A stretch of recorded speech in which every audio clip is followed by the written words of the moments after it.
نحمده ونصلي على رسوله الكريم والصلاة والسلام على سيد الأنبياء والمرسلين أما بعد فأعوذ بالله من الشيطان الرجيم بسم الله الرحمن الرحيم۔ ناظرین، آج کے اس دور میں کافی لوگوں کا یہ شوق ہے کہ وہ مخفی مخلوقات سے ان کا رابطہ ہو جائے، مخفی مخلوقات سے ان کے تعلقات ہو جائے، اور لگ بھگ بہت سارے ایسے لوگ ہیں جو مخفی مخلوقات سے دوستی کرنا چاہتے ہیں، ان سے اپنا رابطہ قائم کرنا چاہتے ہیں، اور جس کے لیے لوگ کافی سارے عملیات بھی جو ہے اس سے کام لیتے ہیں، عمل سے کام لیتے ہیں، پری اور جنات کو تابع کرنے کی کوشش کرتے ہیں، اور لگ بھگ کئی سارے لوگوں کو تو اس میں عمل میں ان کے تاثیر ہی پیدا نہیں ہوتی، اور بہت سے لوگ ایسے ہیں اگر تاثیر پیدا ہوتی ہے تو وہ رجعت کا شکار ہو جاتے ہیں، نقصان اٹھا بیٹھتے ہیں یہ مخفی مخلوقات سے تعلقات بنانے کے چکر میں، اور ان سے دوستی کرنے کے چکر میں، ان سے اپنا کام لینے کے چکر میں، اور یہ سمجھتے ہیں کہ عمل کر لینے سے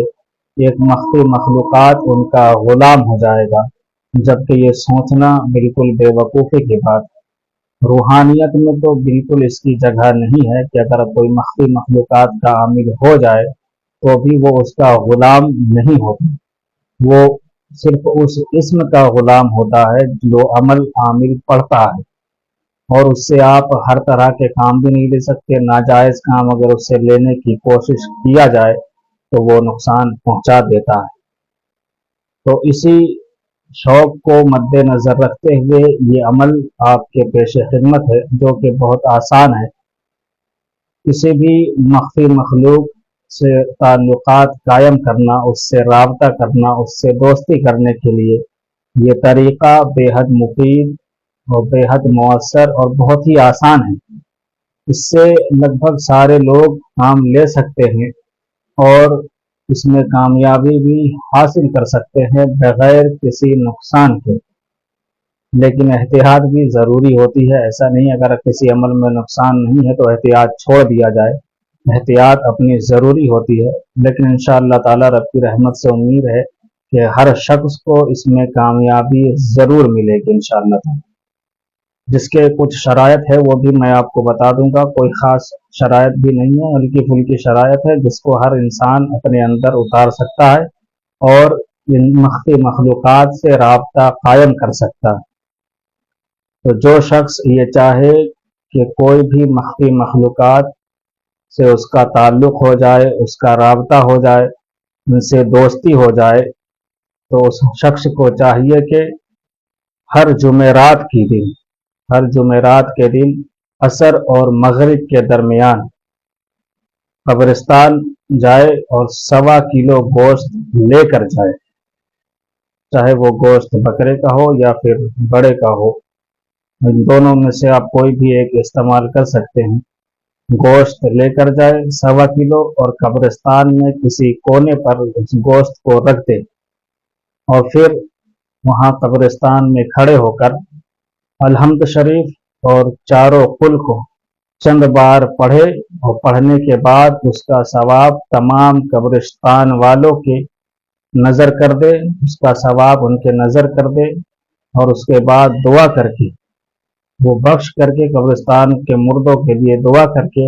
وہاں سے اپنے گھر واپس چلا آئے، اور پھر دوبارہ جب جمعرات ہو تو بھی یہ عمل کرے۔ ہر جمعرات کو آپ یہ سمجھ لیں کہ آپ کو یہ عمل کرنا ہے۔ اس سے کرنے سے مخفی مخلوقات سے جلد رابطہ قائم ہوتا ہے اور جلد مانوس ہوتے ہیں وہ دوستی کے لیے اور ان سے رابطے کے لیے، اور بہت سے ایسے موقع ہوتے ہیں، بہت سے عاملوں کے ساتھ ایسا بھی ہو چکا ہے تو مخفی مخلوقات خود آ کر دوستی کرنے کا اظہار کرتے ہیں اور ان سے ان کا ہر جائز کام میں مدد کرنے کا وعدہ بھی کرتے ہیں، اور بہت سے عامل ایسے ہیں کہ جن کے پاس وہ تو حاضر تو نہیں ہوئے لیکن غائبانہ طور پر اس کی ہر کام میں مدد کرتے رہیں، وہ عامل بھی خود حیران رہ جاتا ہے کہ کس طریقے سے اس کا کام انجام پاتا ہے۔ تو چند جمعرات تک عمل کرنے سے مخفی مخلوقات سے رابطہ قائم ہونا شروع ہو جاتا ہے، اور آگے بڑھتے چلے جائے تو وہ تعلقات اور مضبوط ہوتا رہتا ہے۔ اور ایک بات اور دھیان میں رکھے کہ گھر سے قبرستان جاتے وقت اور قبرستان میں فاتحہ پڑھ کر واپس آتے وقت نہ جاتے وقت کسی سے بات کرے اور نہ آتے وقت کسی سے بات کرے جب تک اپنے مقام پر نہ پہنچ جائے۔ اب گھر سے نکلا ہے تو بالکل خاموش رہے، قبرستان پہنچے، وہاں گوشت رکھے، فاتحہ پڑھے، ثواب بخشے، اس کے بعد قبرستان سے نکلے، اپنے گھر پہ جب پہنچ جائے اس کے بعد پھر جس سے چاہے وہ بات کرے، کوئی پریشانی کی بات نہیں ہے۔ چند بار یہ عمل کرنے کے بعد مخفی مخلوقات سے تعلق شروع ہو جاتا ہے، اور مخفی مخلوقات اس کو اپنی نظر میں رکھے رہتے ہیں۔ اور اس عمل میں آپ کو تبھی کامیابی ملے گی جب آپ کا دل صاف ہوگا، نیت صاف ہوگی، ایک اچھا انسان ہوگا، کسی کی حق تلفی نہ کرتا ہوگا، کسی سے حسد جلن نہ رکھتا ہوگا، اور کسی کی برائی نہ سوچتا ہوگا،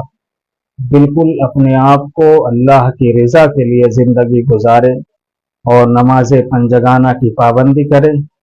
اور ذکر و اذکار میں اپنے وقت کو گزارا کرے، اور کسی کے خلاف کوئی دوسری برائی کا کام نہ کرتا ہو کچھ بھی، اور نہ کوئی نشہ وغیرہ کرتا ہو، تو یہ مخفی مخلوقات اس سے جلد مانوس ہو جاتے ہیں اور اس سے دوستی کا شرف حاصل ہوتا ہے۔ اور اگر ظاہر ہو گیا کوئی مخفی مخلوقات اور اس نے اس سے دوستی کا اظہار کیا تو وہ اس کی ہر جائز کام میں اس عامل کی مدد کرتا رہتا ہے، اور یہاں تک کہ عقل حیران رہ جاتی ہے کہ یہ کام ہوا کیسے۔ اور اگر معطلات یا کوئی بھی مخفی مخلوقات، جنات یا پری، کچھ بھی جو بھی مخفی مخلوقات ہے، وہ اگر حاضر نہ بھی ہو تب بھی عامل کی ہر جائز کام میں مدد اس کی شامل ہوتی ہے، اور ہر جگہ اس کو کامیابی نصیب ہوتی ہے۔ اللہ کا یہ بہت بڑا کرم ہے کہ انسان کو اللہ نے اشرف المخلوقات بنایا ہے، اور اسی انسان کی صفت کی وجہ سے اللہ ہر ایک مخلوق کو انسانوں سے مانوس کر دیتا ہے۔ تو یہ ساری صلاحیتیں اپنے اندر پہلے اکٹھا کریں۔ اگر کچھ برائی ہے تو اس کو اپنے دل سے دور کریں، اور ذکر و اذکار سے اپنے دل کو، اپنے روح کو روشن کریں، تو یہ عمل آپ کے لیے بے حد آسان ہے، اور آپ کو اس کا نظارہ بھی دیکھنے کو ضرور ملے گا انشاءاللہ تعالی۔